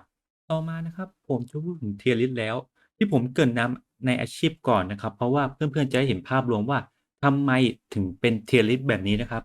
โดยที่ผมจะขอเริ่มที่ Tier List PVE ฟาร์มแบบแมปปกติก่อนไม่ว่าจะเป็น Hardum Chaos หรือโกลาหลนั่นเองนะครับโดยที่ Tier List นี้ ผมจะมีเกณฑ์การให้คะแนนดังนี้ครับ1เลยคือสกิลเดียวตาย one hit one kill สกิลหมู่รอบตัวฮิตเยอะๆออกไวๆวางพื้นวงกว้างรวดเร็วอาชีพตีไก่และต้องอยู่กับที่การจับเวลาแบบ Kill per minute หรือ KPM ครับอะไรคือ KPM นะครับผมจะให้ดูแบบนี้ครับเวลาผมทดสอบเนี่ยผมจะมารับเควสตรงนี้ครับรับเควสกิลหรือรับเควสนะครับพูดนำก็ได้ 5,000 ตัวนะครับ จากนั้นผมก็เริ่มจับเวลานะครับว่าบิลที่ผมทำเนี่ยมันดีหรือไม่ดีนะครับเช่นผมกดจับเวลาตั้งแต่นาทีนี้เป็นเวลา1นาทีในครบทุกอาชีพแล้วก็ผมก็เอามาจัดทำคะแนนนะครับต่างๆให้เพื่อนๆดูที่มุมขวาบนผมไว้ครับเห็นไหมตอนเนี้ยเนี่ยผมก็จับเวลาไปครับ1นาทีผมได้กี่ตัวในแผนที่ที่ผมไปเก็บมาไม่ใช่แผนที่นี้นะครับผมแค่แสดงตัวอย่างเฉยๆว่าเกณฑ์การให้คะแนนของผมทำยังไง Kill per minute หรือ KPM อะผมจะทำแบบนี้เสมอนะครับแค่นี้เลยดังนั้นผมก็ปล่อยนะครับทำมันโดยที่ Tier List ของ PVE แบบปกตินะครับโดยที่มันจะมี Tier นะครับที่ชื่อว่าดังรูปต่อไปนี้นะ1เลยคือ King King ก็คือตัวชายครับชายนะครับไปได้ทุกที่พื้นที่กว้างสกิลกว้างตามเกณฑ์ที่ผมกำหนดเลยครับทำให้มันอยู่จุดสูงสุดของโหมด PVE ปกติเลยรองลงมา Legatus นะครับ Fetcher Wizard นะครับ Igneous TS ธรรมดานะก็มี Darknet นะครับ Meku อ่าแล้วก็อะไรนะ Archmage Invoker Wusa Hashashin Deadeye Sight Sage โชลยองส่วน Rank A นะครับก็จะมี Darkania Archer Hamarayong Nova นะครับ Seraph แล้วก็Leslie นะครับนี่คือ Tier A ส่วน B ถึง D ผมจะไม่พูดถึงนะครับโดยที่ไอ้ตัว SSS กับ S เนี่ยมันมีข้อดีคล้ายๆกันก็คือมันมีสกิลโจมตีระยะไกลวางพื้นนะครับทำให้กลุ่มของตัว SSS ถึง S เนี่ยดีมากๆ Tier A คือย่อระดับลงมาจาก Tier S นะครับแต่ก็ไม่ใช่ว่ามันจะฟาร์มไม่ดีมันก็ยังฟาร์มได้อยู่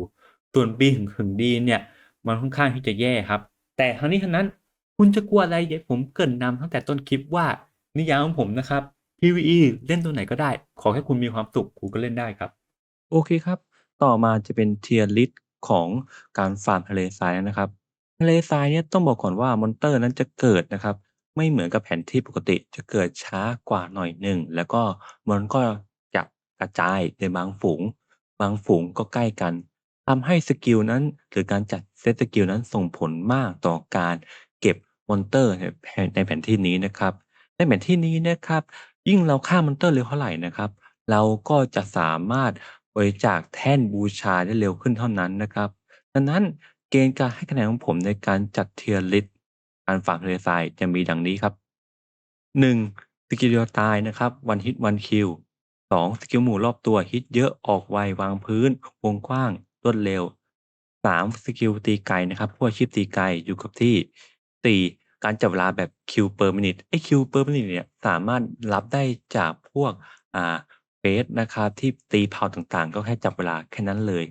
ต้องย้ำไว้ก่อนนะครับว่าแม้จะปรับเวลาการดรอปของตามเวลาแล้วแต่การฆ่าได้เยอะและไวยังส่งผลต่อการบูชาแท่นสีดำอยู่นะครับอะไรคือการบูชาแท่นสีดำเดี๋ยวผมพาไปให้ดูครับเมื่อเพื่อนๆมาถึงจุดฟาร์มนะครับจะเห็นแท่นไอ้ตัวนี้นี่คือแท่นบูชาสีดำครับดังนั้นถ้าเราจัดบิลดีหรือบิลเฉพาะของมันเนี่ยเวลาฟาร์มเนี่ยแล้วกดออโต้เช่นสกอร่านะครับ เมื่อมี MacMP หรือ EMP มากพอคุณก็จะฟาร์มเร็วประมาณนี้เห็นไหมครับว่ามอนเกิดไม่ทันเลยนี่คือบิลด์เฉพาะทางของ Scholar นะครับดังนั้น Tier List นะครับของการฟาร์มแผนที่ทะเลทรายก็จะมีดังนี้นะครับดังรูปเลยอันดับ1ครับ King หรือ Shy ครับยังคงคอนเซปต์เดิมคือมีสกิลนะครับหมีคอยไล่กัดวงกว้างนะครับทำให้ฟาร์มทะเลทรายดีมากๆต่อมา Legatus นะครับ มีสกิลยักษ์ไกโจมตีไวนะครับ มีจานบินคอยซัมมอนออกมาโจมตีมอนเตอร์ได้ด้วย ต่อมาวิสาจก็จะมีบิลด์เฉพาะนะครับในการที่จะเก็บมอนเตอร์ทะเลทรายโดยเฉพาะคือสกิลสายฟ้าผ่านรัวๆใช้ MP เยอะพอสมควร ต่อมาคือ Scholar นะครับ ต่อมา Rank S นะครับกับ Rank A ก็หน้าเดิมๆครับก็คือ Meku Darknet Archmage Invoker Wusa Hatachin Deadeye ไซต์นะครับเสกโ o รยองอิกนิอุสแล้วก็ฮาวารายองส่วน Rank A ก็จะมีตัวดาคาเนียนะครับเฟเชอร์อาร์เชอร์โนวาเซราฟแล้วก็ผู้เลไนครับส่วน Rank B กับ Rank D เนี่ยก็ฟาร์มได้นะครับแค่บริจาคแท่นบูชาสีดำช้ากว่าอาชีพที่เป็นอยู่ใน Rank ของ King จนถึง A แค่นั้นเองนะครับนี่คือบิลด์ทั้งหมดของฝั่งTier List PVE Desert Farm หรือฟาร์มทะเลทรายครับต่อมานะจะเป็นเรื่อง Tier List การฟาร์มอ่าหิมะและก็เซเลคานครับ2แผนที่นี้นะครับมอนสเตอร์จะมีเลือดเยอะผิดปกติเราไม่สามารถ One Hit Kill ได้แต่เราสามารถทำให้ใกล้เกือบ One Hit Kill ได้โดยการหาพวกอาชีพที่มีสกิลดาเมจของ PVE ค่อนข้างเยอะนะครับแล้วก็จับเวลาคิล per minute มันส่วนเกณฑ์การให้คะแนนของผมนะครับจะมีดังนี้1 Damage สกิล PVE รุนแรงนะครับสามารถทำให้มอนสเตอร์ตายไวที่สุด2สกิลหมู่รอบตัวฮิตเยอะออกไววางพื้นวงกว้างรวดเร็วนะครับแล้วก็3ครับอาชีพที่ใช้สกิลอยู่กับที่เป็นหลักนะครับโดยที่ยิ่งออกไวอยู่กับที่เนี่ยยิ่งส่งผลมากๆเลยนะครับแม้ว่าจะปรับเวลาการดรอปของให้เท่ากันแล้วนะครับแต่การฆ่าได้เยอะก็ยังส่งผลต่อ EXP อยู่ดีนะ โอเค ส่วนการทำคิว per minute ของผมนะครับในส่วนของหิมะเนี่ยผมก็มารับเควสบอร์ดครับแค่นั้นเลยแล้วก็จับเวลารับเควสไป1,000ตัวครับแล้วก็จับเวลานะครับใน1นาทีหรือทุกนาทีก็แล้วแต่ที่เพื่อนจะอยากจะจับนะครับของผมใช้เวลาประมาณ1นาทีในการเทสต์ก็จะได้จำนวนมอนเตอร์มาแล้วก็ลบแล้วก็มารับเควสใหม่แค่นั้นเองนะครับในการทำ Tier List นี้ขึ้นมา Tier List นะครับของการฟาร์มทะเลหิมะนะครับก็จะมีดังนี้ครับ King ยังเหมือนเดิมนะครับคือชายครับเหตุผลเดิม Legatus อ่า Deadeye Wizard Retanut Retanut เนี่ยผมจะพูดเข้ามาในตัวของ Retanus นี้ก็เพราะว่าสกิล PVE ดาเมจมันรุนแรงมากย้ำว่ามากๆครับทำให้มันเคลียร์มอนไวต่อมานะครับคือ Chula มีสกิลพาสซีฟของ6ดาบนะครับสกิลพาสซีฟของดาบนี้ทำให้เคลียร์มอนเตอร์ระดับสูงไวมากยิ่งเราใช้สกิลเยอะยิ่งออกเยอะไ i ครับ Assassin Red Lily Red Lily เนี่ยที่กลับมาติดในของโผนี้ได้ก็เพราะว่า1เลยคือสกิลมันรอบตัวและพาสซีฟช่วยเพิ่มดาเมจของสกิลครับทำให้มันเคลียร์มอนได้ไวต่อมานะครับยักษ์หรือยาฉะไอ้ยักษ์กับยาฉะเนี่ยมันมีความสามารถในการที่เพิ่มดาเมจของ PVE เนี่ยรุนแรงทำให้มันเคลียร์มอนไว Darkania นะครับต่อมา Archkia ครับ Archkia เนี่ยเป็น1ตัวละครที่ถ้ามาป้องกันหน้าสำเร็จมันจะเคลียร์มอนไวนะครับเป็นบิลด์เฉพาะ Darknet จากพาสซีฟทำให้มันเคลียร์มอนไวMeku Archmage Inius Invoker หรือ Void Knight นะครับ โดยที่ไอ้ตัวของ Void Knight หรือ Shadow เนี่ยแล้วแต่จะเรียกนะครับ มีความสามารถในการเคลียร์มอนระยะสั้นนะครับกลุ่มเล็กๆได้ไวมากเพราะสกิลมันรุนแรงครับต่อมาคือ Warlord หรือ Beastmaster ในชื่อไทยนะครับหรือตัวทวนเรียกสั้นๆง่ายแบบนี้ส่วน Rank A นะครับก็จะมีเสกนะครับ Scholar Fetcher โ o รายอง Amarayong Archer Nova และก็ Seraph เนี่ย ซึ่งเป็นตัวใหม่ที่ปรับมาค่อนข้างดีครับสามารถกดออโต้แบบร่างเทพนะครับหรือร่างแสงเนี่ยฟาร์มมอนไวมากนะครับส่วน Rank B ของดีนะครับก็ฟาร์มได้อย่าไปซีเรียสนะครับแค่เวลากำจัดมอนเตอร์เนี่ยมันช้ากว่าอาชีพอื่นๆแค่นั้นเลยนะครับไม่มีอะไรมากโอเคครับต่อมา Tier List นะครับ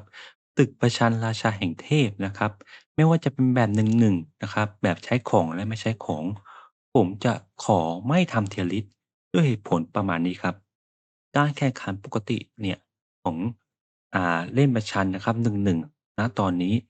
ทุกคนเล่นแบบ Kite Attack หรือที่เรียกว่าโจมตีไปด้วยเคลื่อนที่ไปด้วยแม่งโคตรส้นตีนเลยครับบอกตามตรงเลยดังนั้นผมจะไม่ทำ Tier List นี้เด็ดขาดนะครับเดี๋ยวผมจะมีวิดีโอสาธิตให้ดูอยู่2คลิปด้วยกันเดี๋ยวเรามาดูกันนะครับ โอเคครับ ต่อมาจะเป็นวิดีโอสาธิตนะครับ สิ่งที่ผมเจอใน PP11 นะครับ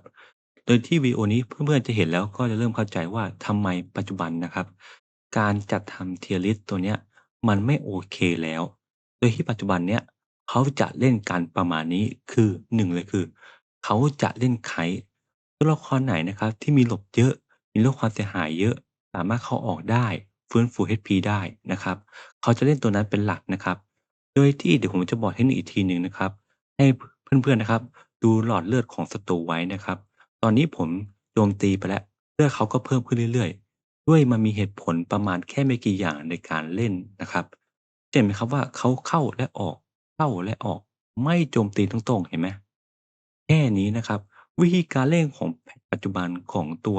ประชัน1-1นะครับหรือ Material of God เนี่ย Tournament เนี่ย ผมไม่แนะนำเลยในการทำ Tier List ตัวนี้เพราะว่าคนเล่นแบบ Kite Attack กันหมดแล้วบางคนไม่สู้เลยนะครับคือหนีไปเลยโจมตี1ครั้งแล้วหนีโจมตี1ครั้งแล้วหนีแค่ต่อเลือดศัตรูให้เพื่อนๆนะครับสังเกตหลอดเลือดไว้นะครับของศัตรูโดยจะเพิ่มขึ้นเรื่อยๆแล้วหลังจากนี้เห็นไหมค่อยๆเพิ่มค่อยๆเพิ่มค่อยๆเพิ่มแล้วเห็นไหมโดยที่มันมีวิธีการเล่นอยู่นะครับโอเคส่วนคลิปเนี้ยผมจะพอแค่นี้ก่อน โอเคครับวีดีโอต่อมาคอแสปะทะไททันนะครับโดยที่ความบาลันซ์ของ1-1ก็ยังไม่หมดแค่นั้นนะครับโดยที่มันมีบางอาชีพเช่นคอแสภาพนี้อาจจะทำให้เวียนหัวหน่อยนะครับเพราะว่าผมจะกดออโต้พร้อมไหมครับผมจะกดออโต้แล้วก็ผมจะไม่ดูจอเลยในการบังคับ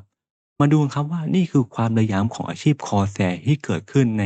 PVP 1-1นะครับย้ำอีกทีภาพจะเวียนหัวได้นะครับเพราะว่าผมออโต้และผมไม่สนอะไรทั้งนั้นนะครับ แค่ออโต้ก็สามารถชนะได้ นี่คือหนึ่งในอาชีพที่ขี้โกงที่สุดภายใน1-1ที่สามารถออโต้ชนะทุกสรรพสิ่งครับดูได้ครับภาพอาจจะเวียนหัวหน่อยนะครับศัตรูก็จะเล่นประมาณนี้ทำอะไรแทบมันไม่ได้อย่างที่ผมบอกไปทำไม Corsair มันถึงเก่งตามต้นคลิปนะครับตอนนี้เลือดศัตรูกับเลือดผมนะผมกดออโต้เพื่อชนะนี่คือหนึ่งในตัวละครที่เล่นเพื่อชนะการเล่น Corsair 1-1ไม่ได้แปลว่าคุณเก่งครับมันแปลว่าคุณโกงครับจบ นี่คือวิธีการเล่น Corsair ที่ง่ายที่สุดแค่ออโต้เพื่อชนะจากนั้นศัตรูก็กดออกแล้วจบโอเคนะผมเลยจะไม่ทำ Tier List อะไรทั้งนั้นนะครับส่วนเพื่อนๆคนไหนนะครับอยากเล่น1-1แล้วเพื่อชนะให้ทำตามนี้นะครับเน้นธาตุนะครับของสกิลที่มีธาตุเซิร์ชเยอะๆนะครับยิ่งเซิร์ชเยอะแปลว่าคุณยิ่งเพิ่มเลือดได้ต่อมานะครับ เลือกผลของตัวระบำนะครับฟื้นฟู HP กันลดประสิทธิภาพฟื้นฟูของศัตรูทำแค่นี้คุณก็จะสามารถออโต้วินได้แล้วใน1-1คุณไม่จำเป็นต้องชนะในการฆ่าคุณแค่เลือดเยอะกว่าศัตรูคุณก็สามารถชนะได้นะครับอาชีพที่แนะนำก็จะมี Corsair Stake Destroy หรืออะไรก็ได้ที่มัน Kite Attack ได้นะครับคุณก็สามารถชนะได้แล้วแค่นั้นครับต่อมาครับจะเป็น Tier List ของ Black Sun แล้ว Black Sun เนี่ยเกณฑ์การให้คะแนนผมเนี่ยน่าจะแบ่งเป็นอยู่2สายหลักๆแล้วไม่ว่าคุณจะฟาร์มช้าฟาร์มไวอะไรก็ช่างนะครับส่วนใหญ่มันก็ฟาร์มทันกันอยู่แล้วโดยที่ผมจะมีเกณฑ์การให้คะแนนดังนี้สำหรับ Black Sun และก็ NOVS นะครับคือสามารถหนีได้เมื่อฟาร์มอยู่การเอาตัวรอดการเคลื่อนที่มีสกิลจับอะไรประมาณนี้นะครับโดยที่มันจะแบ่งเกณฑ์การเล่นเนี่ยออกเป็น2กลุ่มหลักๆเลยคือกลุ่มล่ากับกลุ่มฟาร์มหรืออะไรก็ได้ที่ปะทะครับ กลุ่มล่าเนี่ยก็จะมีหน้าเดิมๆครับพวกที่เคลื่อนที่ดีๆเคลียร์ศัตรูได้ไวๆนะครับพวกนี้จะได้เปรียบมากๆก็เริ่มแต่ไฟต์นู่นนี่นั่นน่ะนะครับดูตามรูปไปเลยจนไปถึง Paladin ส่วนฟาร์มก็มีหน้าที่แค่ฟาร์มครับโดยที่ ดวงอาทิตย์สีดำหรือ NOVS เนี่ยผมแนะนำว่าการฟาร์มก็เป็นหนึ่งในตัวเลือกที่ดีเหมือนกันนะครับไม่ต้องไปไล่ล่าเพราะปัจจุบันเนี่ยแชนเนลเนี่ยถูกลดจำนวนให้น้อยลงใช่ไหมการเข้าไปแนวเพื่อล่าเนี่ยก็จะยากขึ้นการฟาร์มอยู่กับที่ก็จะได้แต้มที่มากขึ้นอะไรประมาณนี้ดังนั้น Black Sun NOVS ผมก็เลยเฉยๆครับแพตช์ไม่ค่อยมีอะไรปรับเปลี่ยนมากฟาร์มก็สามารถได้แต้มเยอะได้ของเท่ากันอยู่ดีนะครับ ต่อมาครับสนามรบอาซูนัสนะครับอาซูนัสเนี่ยต้องบอกว่าหลังจากเนี้ยจะมีระบบแบบ1-1นะครับเล่นคนเดียวกับ2-2นะครับคือไปเป็นกลุ่มนะครับคือ2คนหลังจากนี้ผมคิดว่ามันน่าจะไม่มีเกณฑ์อะไรปรับเปลี่ยนมากมายนะครับสำหรับเกณฑ์การให้คะแนนของผมของระบบอาซูนัสเนี่ยก็จะมีดังนี้ครับการเคลื่อนที่ที่ไวเพราะว่าต้องเปลี่ยนกองมอนไวๆนะครับสกิลดาเมจที่รุนแรง มีเอฟเฟกต์ Super Armor ป้องกันด้านหน้าอมตะลดความเสียหายที่เป็นสกิลเฉพาะเนี่ยจะเยอะนะครับขอไม่พูดถึงเกมเพลย์เพราะว่าทุกคนสามารถฝึกฝนกันได้นะครับต่อมาสกิลพิเศษที่มาพร้อมเงื่อนไขของแต่ละอาชีพนะครับการซัปพอร์ตให้ทีมและก็สิ่งที่สำคัญที่สุดเลยก็คือคุณสามารถชนะได้แม้ไม่ได้ฆ่าคนฟังไม่ผิดครับคุณสามารถชนะได้แม้ว่าคุณไม่ได้ฆ่าคนก็ตาม ขอแค่ฆ่ามอนเยอะๆตีบอสเยอะๆคุณก็สามารถชนะได้นะครับนี่คือเกณฑ์การให้คะแนนของผมนะครับส่วน Tier list ก็จะมีดังนี้ครับ Rank SS ก็หน้าเดิมๆครับ Chai Legatus Stake Deadeye นะครับ Deathtoy Chula Chula เนี่ยให้มันติดใน Rank S เนี่ยเพราะว่า1คือ Passive มันดีมันเคลียร์คนได้ไวครับโดยที่มันสามารถไปหลอยศัตรูตอนตีบอสเนี่ยได้ค่อนข้างดี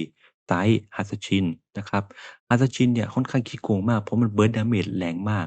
คอแซเบิร์สดาเมจแรงไททันนะครับได้ทั้งจับได้ทั้งดาเมจตีบอสนะครับ Rank AS ก็จะมี Red Lily หรือ Crimson Lily นะครับแล้วแต่จะเรียก Darknet นะครับอ่า Meku Invoker Archmage Legatus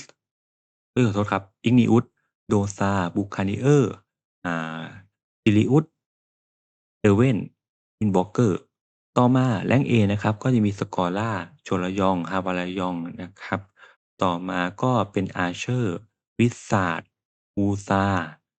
Void Knight นะครับหรือ Shadow Arcania Invoker Warlord Fetcher Seraph แล้วก็ตัวของ Guardian Rank B ถึง D ก็เล่นได้นะครับแต่ว่าอาจจะได้คะแนนที่ไม่เยอะเท่ากับ Rank AS ถึง A ครับ แม้ว่าทุกคนจะเล่นดาบใหญ่กันคุณหารู้ไหมว่าดาบใหญ่ถ้าไม่ได้ฆ่าคนนะครับหรือ Avenger เนี่ยคุณก็ได้คะแนนไม่เยอะหรอกครับมันตีมอนไม่ค่อยดีตีบอสไม่ค่อยดีครับแม้ว่าคุณยกเว้นแต่นะคุณ CP เยอะคุณก็ได้คะแนนเยอะนั่นคือข้ออ้างอย่างเดียวที่ทำให้ Avenger นั้นดูดีในของการเล่น Arsenal คุณแค่ CP เยอะกว่าผู้เล่นไม่ได้แปลว่าคุณนั้นจะเล่นตัวนั้นในแต่ละโหมดนั้นดีขึ้นนะครับคุณแค่ CP เยอะ ทำให้แค่คะแนนเยอะขึ้นแค่นั้นเลยนะไม่ว่าใครจะมาถามผมทำไมคนเล่นดาบใหญ่กันเยอะเล่นดาบใหญ่กันเล่น Avenger กันเยอะหรือ Berserker เนี่ยไอ้ตัวดาบใหญ่เนี่ยเยอะไม่มีเหตุผลอะไรครับคุณแค่ CP เยอะกว่าผู้เล่นอื่นทำให้คุณได้คะแนนเยอะกว่าผู้เล่นอื่นแค่นั้นครับ ต่อมาครับเรื่อง Tier List Guild War Node War แล้วนะครับปัจจุบันเนี่ยน่าจะเป็นแนวทางเดียวกันแล้วไม่เน้นฆ่าคนเน้นทำลายสิ่งก่อสร้างครับจำไว้ว่าการฆ่าคนสำคัญที่สุดเลยนะเดี๋ยวผมจะขึ้นรูปเกณฑ์การให้คะแนนของผมเลยก็คือการเล่น Node War Guild War เกณฑ์การให้คะแนนของผมจะมีดังนี้ความสามารถตัวละครเอฟเฟกต์พวก Super Armor ป้องกันด้านหน้านู่นนี่นั่นเหมือนเดิมครับขอไม่พูดถึงเกมเพลย์เพราะว่าทุกคนสามารถฝึกฝนกันได้ สำคัญที่สุดเลยคือสกิลพิเศษเพื่อทีม5คนไม่ได้ทำให้ชนะการเคลื่อนที่ที่ไวเพราะว่าต้องไปเติมนะครับอ่าจุดๆนั้นโซนจุดนั้นเพื่อตีสิ่งก่อสร้างอาชีพที่ทำดาเมจรุนแรงอาชีพตีไกลนะครับไว้ตีสิ่งก่อสร้างนี่คือ Tier list ของผมในการให้คะแนนณปัจจุบันของ Node War ที่เป็นการรวมเซิร์ฟของเอเชียแล้วจำไว้ว่าฆ่าคนไม่ได้ทำให้คุณชนะ Node War นะครับ ส่วน Tier list นะครับก็จะมีดังนี้เลยนะครับของ Node War โดยที่ Rank S S S จนถึง A เนี่ยก็หน้าเดิมๆไม่มีอะไรมากมีชายนะครับ Rank S มีเสกผมบอกไปตอนต้นคลิปมี Deadeye Destroy Destroy เคลียร์วัตถุได้นานและได้ต่อเนื่องมากๆนะครับมันตายยาก Ice นะครับ Assassin Corsair ทำเพื่อทีมนะครับทำให้แบบตายยากขึ้น ในสิ่งก่อสร้างก็ได้ถ้าคุณเล่นเบ็ดนะครับไททันนะครับสกอร่าสกอร่าเนี่ยเป็นตัวที่บอกตรงว่าทั้งสร้างดีบัฟแล้วก็ตายยากมากๆในการโจมตีสิ่งก่อสร้างนะครับถ้าคุณเล่นเป็นโนวาแค่ตั้งการ์ดโล่เนี่ยก็สามารถ Anti ตัวละครบางตัวไม่สามารถโจมตีเข้าหาเพื่อนได้แล้วนะครับต่อมา Guardian ครับ ส่วนแรง S ก็จะมี Buccaneer Dosan นะครับหน้าเดิมๆ Sirius ฟอนต์การ์ดเข้าไปรัวๆ Raven นะครับ iframe บ่อยนะครับ Windwalker ก็คล้ายๆกันนะครับมีป้องกันหน้าเยอะนะครับเข้าออกได้ต่อมา Warlord แล้วก็ Primrose หรือ Yonhwa ครับตัวเนี้ยตัวสร้างดีบัฟที่ดีที่สุดภายในเกม Rank A นะครับก็จะมี Seraph อาต่อมาคือ Gladiator Gladiator สามารถเล่นบิลด์คล้ายๆกับ Furious ได้คือมันจะมีป้องกันด้านหน้านะครับเกือบตลอดเวลาสามารถแทงค์ให้เพื่อนได้ Legatus นะครับ Archmage นะครับ Megu Darknet Archer Igneous Red Lily หรือ Crimson Lily Shadow เฮ้ย Shadow มาไงครับเพราะมันเติมไวครับมันเติมไวมันเคลียร์สิ่งก่อสร้างได้ไว ต่อมานะครับก็คือ Darkania Invoker Fetcher Paladin นะครับแล้วก็ Wolf Queen และสุดท้ายครับ Jorayon ไว้ตีป้อมว้าวย้ำอีกทีว่าไว้ตีป้อมนะครับทำไม Wolf Queen ถึงติดใน Rank A ตอนขี่ม้ามันตีป้อมแรงมากเติมไวนะครับโดยไม่ใช่แค่นั้นนะครับทุกคนอาจจะยังไม่รู้นะครับว่า Wolf Queen มันจะมีบัฟพิเศษตอนที่เราเลือกไม่ขี่ม้า ทำให้ตัวละครเรานั้นอึดกับทีมอึดนะครับเกือบเท่า Corsair ฟังไม่ผิดครับเกือบเท่า Corsair ลองไปฝึกหาบิลด์กันดูนะครับส่วน Rank B ก็ดีเฉยๆครับไม่มีอะไรมากส่วนใหญ่คือมันไม่อัตประโยชน์เท่า Rank AS ถึง A นั่นแหละนะครับต่อมาครับเรื่อง Tier List พวก Max PP แล้วพวก Max PP เนี่ยผมจะนับรวมพวกBattle of the Sun Nightmare ข้างทางด้วยนะครับขอแม่งรวมอยู่ที่เดียวเลย โดยที่เพื่อนๆนะครับสามารถเทสได้เวลาผมเทสเนี่ยผมไปเทสอย่างเดียวเลยคือ Nightmare Nightmare เนี่ยคือสุดยอดแล้วว่าคุณจะเล่นได้ดีหรือไม่ดีของแต่ละอาชีพคุณสามารถไปเล่น Nightmare ห้อง1จนถึงห้องรองสุดท้ายนะครับได้เลยเพื่อวัด CP คุณวัดตัวละครความสามารถคุณและนี่คาดว่าน่าจะเป็นที่สุดแล้วนะครับของการเทสต์ของผมเพราะผมเทสต์ทุกอาชีพจริงๆใน Nightmare นะครับผมแนะนำนะครับถ้าคุณอยากหาว่าตัวอะไรเก่งไม่เก่งอะ คุณแค่เข้า Nightmare นะครับเพื่อหา Tier list ของตัวเองได้เลยนะครับของ Math PP Battle of the Sun นะครับหรือข้างทางอะไรก็ตามเนี่ยที่เป็น Outlaw เนี่ยคุณแค่เข้าตัวเนี้ย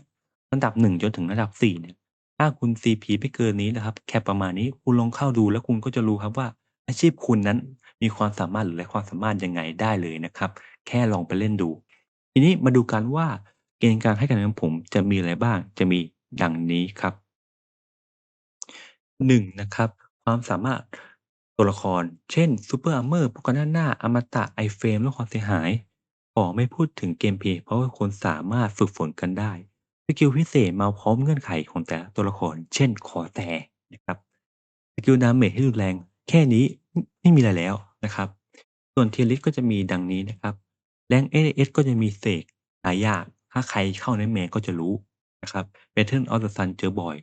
ไซต์ไว้แอนตี้นะครับพวกเสกอะไรแบบเนี้ยได้ค่อนข้างดีเพราะมีสกิลจับ Corsair โอ๊ยตายยากมากๆเจอแล้วปวดหัวครับ Titan เจอแล้วปวดหัวครับตายยาก Rank S นะครับมี Buccaneer Deadeye Hatochin Hatochin เนี่ยเป็นตัวเคาน์เตอร์เมตาอีกตัวหนึ่งนะครับแต่ว่าต้องเล่นสายตีไกลผมบอกแล้ว Dosa ก็ยังเล่นได้เล่นง่ายครับ Guardian ก็เล่นง่ายครับยังเล่นได้ Sirius ก็ยังเล่นได้แค่เล่นฟอนต์การ์ดตลอดเวลานะครับ Warlord ต้องไปฝึกเล่นสายตีไก่นะครับส่วน Windwalker รอแพตช์อีก2สัปดาห์วันที่13มกราคมคุณก็จะมีสกิลฟอนต์การ์ดตลอดเวลาแล้วต่อมา Rank A Seraph ร่างเทพออโต้ชนะทุกสิ่งยอนทวาเจอปุ๊บไม่มีใครอยากสู้เพราะว่ามันทำให้หนืดตายยากนะครับพาลินตายยากชายก็ตายยากคุณแค่ปล่อยหมีและคุณก็ใช้สกิลที่มีการจับคุณก็โดดเล่นโดดไปโดดมาน่ารำคาญครับ Scorer ก็น่ารำคาญครับตายยาก Destroy ตายยาก Raven ตายยากที่เหลือนะครับผมมองว่าเป็นอาชีพขยะหมดเพราะว่าพอไปสเกลหมู่หรือสเกลใหญ่หรือ Nightmare เนี่ยมันแทบทำอะไรไม่ได้แล้วครับโดยที่ rank ทั้งหมดก็จะประมาณนี้นะครับ ต่อมาครับ Tier สุดท้าย Ramonette นะครับ Ramonette เนี่ยจะไม่มีอะไรมากนะครับ โดยที่เกณฑ์การให้คะแนนเนี่ยก็จะคล้ายๆเดิมก็จะมีดังนี้ การเคลื่อนที่ที่ไว เก็บออบเจกต์ดี เคลียร์ไว แผนการเล่น การจัดทีม สิ่งที่สำคัญที่สุดเลยคือการเก็บ Objective หรือพวกเพิ่มพลัง เพิ่ม CP แช่แข็ง แปลงร่างเป็นสายฟ้า แปลงร่างเป็นตัว Heal อะไรประมาณนี้นะครับ นี่คือสิ่งสำคัญเลย โดยที่ตัวละครที่เคลื่อนที่ไวนะครับ เคลื่อนที่ดีจะได้เปรียบมากๆในแผนที่นี้นะครับ มาดูกันครับว่าใน Tier list ของผมมีอะไรบ้าง The Base Hit and Run Objective Objective หมายถึงพวกวัตถุสิ่งก่อสร้างนะครับ อันเนี้ยคือสิ่งสำคัญในการเล่น Ramonette คุณไม่จำเป็นต้องฆ่า คุณแค่ฆ่า Objective คุณก็ได้เปรียบแล้วแค่นั้นนะครับ มี Sight มี Shadow หรือ Void Knight Titan นะครับอ่า Corsair Deadeye Kunoichi Kunoichi มันติดได้ไงครับ มันไว้เคลื่อนที่เก็บ Objective และคอยจับให้กับตัวที่มาทำร้ายตัวเพื่อนเรานะครับ มีหายตัวกลัวอะไรครับ Chula มีหายตัวเก็บ Objective ดี Raven นะครับไขยับนะครับโจมตีไปด้วยเคลื่อนที่ไปด้วยเก็บ Objective ดีมาก ผมให้เลยมันคือ Queen of Ramonette ครับ ต่อมาหน้าใหม่ครับเสกส่วน Rank S เนี่ยก็จะมี Guardian Invoker Berserker ไว้เก็บ Objective นะครับGrandmaster ไว้เก็บ Objective เคลื่อนที่ดีไว้แบบเขาเรียกไงอะ Punish หรือจับตัวที่มันเก่งๆหรือตัวที่แต้มเยอะๆของศัตรูให้เพื่อนเราฆ่าได้ Darknet นะครับไว้เก็บ Objective Crimson Lily ไว้เก็บ Objective ทำหน้าที่เดียวกับ Grandmaster ก็คือไว้จับได้เช่นเดียวกัน แล้วก็ Archmage ครับ ต่อมา Rank A นะครับก็จะมี Ascia Mystic เคลื่อนที่อย่างเดียวนะเก็บ Objective Assassin Dosa Yonhwa Seraph Paladin นะครับยักษ์หรือยาฉะ Buccaneer เนี่ยLegatus นะครับ Choloyong Archmage Dracania และก็ Run นะต่อมาอ่า ตัว Sun In นะครับ Destroy และสุดท้ายนะครับเก็บ Objective ก็คือตัว Kurenai ครับที่เหลือไม่ต้องเล่นครับมันช้าพอมันช้าเนี่ยมันเก็บ Objective ยากคุณไม่จำเป็นต้องฆ่าคุณแค่เก็บ Objective คุณก็สามารถชนะได้แม้แต่การ Last Boss ก็ตามนะครับ ก็จบไปแล้วนะครับสำหรับ Tier list การอธิบายของผมทั้งหมดทั้งมวลที่บอกไป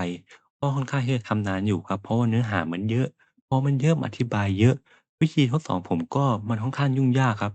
ไม่ต้องแปลกใจครับว่าทำไมผมถึงทำช้านี่กำลังจะเข้าสู่ศักราชใหม่ในการที่มันมีตัวของสืบทอดกับปลุกพลังรวมสกิลเข้าด้วยกันอีกในอนาคตนะครับทั้งหมดทั้งมวลก็ประมาณนี้นะครับ สามารถสนับสนุนผมด้วยในการสมัครสมาชิกนะครับเป็นยูทูบเมมเบอร์เพื่อนๆก็จะได้รับบิลด์ต่างๆนะครับพร้อมคลิปวิดีโอสอนการเล่นของอาชีพเกม Battle Mobile ทั้งหมดได้เลยนะครับสนับสนุนได้ครับเพียงเดือนละ50บาทหรือ$1.5ต่อเดือนเท่านั้นนะครับสำหรับวันนี้ผมขอตัวลาไปก่อนครับบ๊ายบายครับผมสวัสดีครับ